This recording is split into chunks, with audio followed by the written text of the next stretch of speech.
Solar Power is the third studio album by New Zealand singer-songwriter Lorde, released on the 20th of August of this year. Now, if I had to describe this album in 3 words, I would describe it as peaceful, confident and surprising. It consists of 12 tracks which mainly feature a guitar. It's either acoustic or electric, Lorde's amazing vocals and a ton of harmonies, and also a mellotron, which I totally had to Google what that was because I had no idea. It's this thing. So there you go, learn something every day. So now if you're looking for like a really upbeat poppy album, this one probably isn't for you. But if you're looking for more summer chill summer vibes, this one is for you. I know this may not make much sense, but I feel like this album is dually sophisticated and simple at the same time. I know, it doesn't really make much sense. So within the simplicity of like the arrangement and almost the choice of instruments, we have these beautiful harmonies, and we also have these really interesting surprises in terms of songwriting. And that is what I wanted to delve in today, because there were many times while I was listening to this and I was like, oh, huh? What? Like, and it even made me laugh, which I think is quite special in this day and age. So I wanted to get straight into it and let's go. So this first song I wanted to talk about is called Fallen Fruit.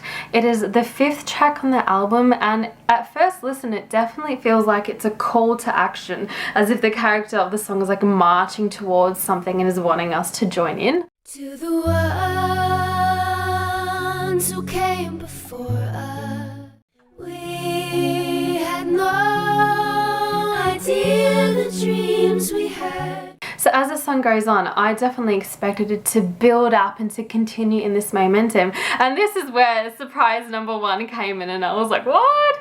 Instead of it continuing to build up, we get this middle section that absolutely strips down into an instrumental section, and then we get Lorde speaking, which is a complete abrupt change, and the mood is completely changed, and then it slowly goes back to the initial verse and it builds up again. And at first listen you're like, what? Have a listen.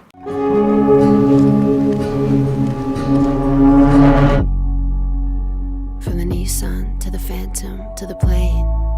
And at least to my ears, by having that breakdown, that middle section, the payoff of going back to that call to action as I hear it, it's kind of like a payoff. It's like a reward. It's like, oh, here we go. And it really builds beautifully. How can I love when I know I am gonna lose? It caught me off guard for sure. The next song is probably my favorite from the album. It's called Stoned at the Nail Salon. Can we just appreciate the title of that for a minute? Like, very unique. I don't think there are any other songs with that title out there. So immediately with the lyrics, we are painted a picture, and it is so relatable because it's basically like talking about doubting one's life decisions. I mean, cannot every damn human on the planet relate to that? It's so relatable and it sucks you in immediately. Got a wishbone drying on the windowsill in my kitchen. Lorde then sings, I wonder sometimes what I'm missing, which I'm sure we've all had moments of thinking that, and it leads into this incredibly nostalgic pre-chorus, which is just really beautiful. It's time to cool it down, wherever that leads.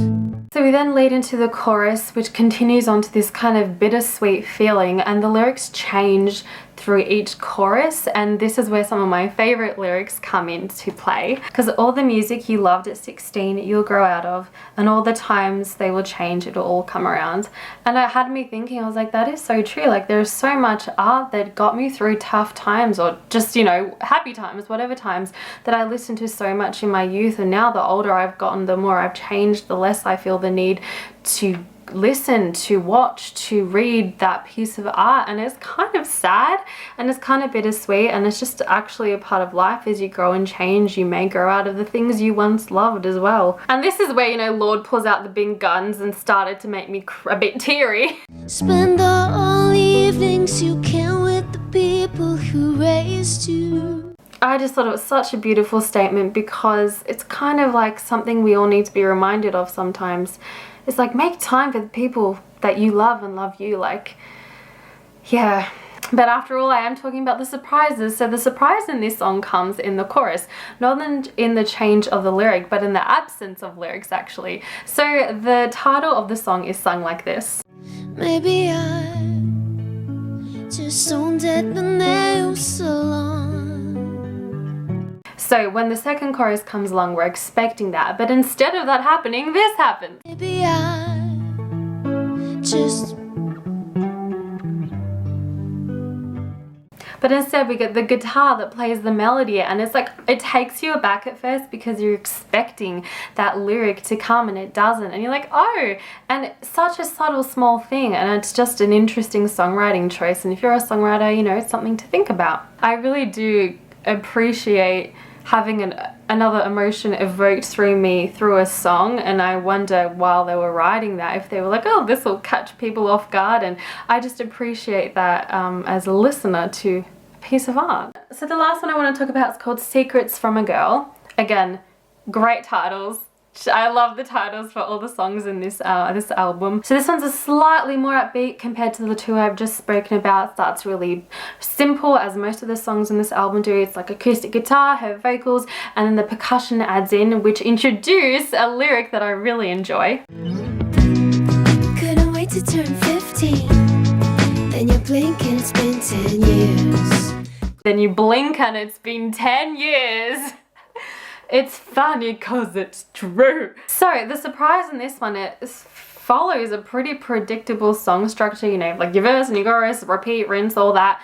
And then the bridge comes. Usually the bridge is a piece of music that you haven't yet heard before in the song, usually, and then it goes back to the chorus. But well, yes, the bridge in this song definitely is something we haven't heard before, but I'll just play a little bit for you. This is how it goes. Welcome to sadness. The temperature is unbearable until you face it. So this bridge section had me laughing, like in a good way. Like I just thought it was hilariously cheeky and funny and clever. But there is a voice of a woman talking like they're an airline hostess. One line's really famous, like, your emotional baggage can be picked up at carousel number 2. Please be careful so that it doesn't fall onto someone you love. Like, to me that is just really witty songwriting, like lyrical writing, and I just was like, Lord, you are one confident beast of a woman, especially like coming from Lorde, who was known to be such a pop kind of, in that pop genre, and then to come with such a folk, acoustic, psychedelic, stripped down album, and to be playing around with lyrics and not just really focusing on telling a story, I think is incredibly confident. And I know that sounds douchey, but it's incredibly confident because I'm sure a lot of people were probably expecting something different from her and wanting her to go maybe more poppy. I could be wrong, but yeah, that is where the confidence really came out. I was like, damn, she's just doing, and her team are doing what they want, and I appreciate the uniqueness of that, and I really enjoyed it. If you've listened to this album, what your thoughts are, and if you haven't listened to it, maybe give some of these songs a go, because there is good music being made in 2021. I don't believe the whole notion of like, oh, music these days is all bad. Nah, there's good music everywhere. There's always been good music everywhere, and there's always been bad music everywhere. You just have to look for it. I hope you like this video, and until next time, bye.